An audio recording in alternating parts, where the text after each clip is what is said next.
Kinabahan ako, na-inspire ako, naiyak ako, nalungkot ako, sumaya ako. Doon palang kitang-kita mo na ganun yung emotional build-up nila. Definitely, very exciting and I'll be looking forward to it. Hindi magiging specific pero mga eksena ni Miss Ai Ai de las Alas.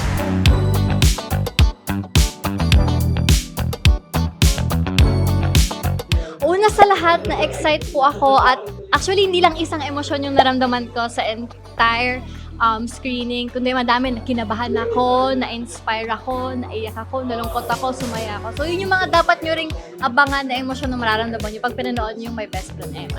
Ako naman ang favorite scene ko is yung interactions ng younger versions sila. As in, ayun talaga yung nag-wrap up ng yung napanood namin. Kasi hindi pa naman natin panood lahat, pero doon palang kitang-kita mo na ganun yung emotional build-up nila. Nung napanood ko yung My Best Friend Eman, sobrang surprising sa akin, very hindi ko na-expect na ganun yung mangyayari sa kwento. So, maraming mga parts ng story na definitely very exciting and I'll be looking forward to, for sure.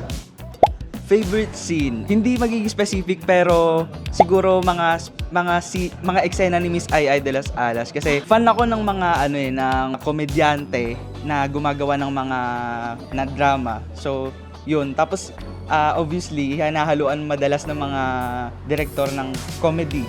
Kahit seryoso yung eksena, yun, ganun yung mga favorite ko. So, Yes, definitely. I'm so excited sa direksyon na pupuntahan ng My Best Friend Eman, especially with Eman. Siya talagang dapat yung abangan sa mga susunod na episodes pa ng show na to.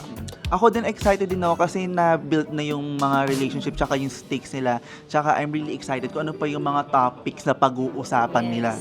Mga kapatid, manood po tayo ng My Best Friend Eman. Malapit na sa TV5.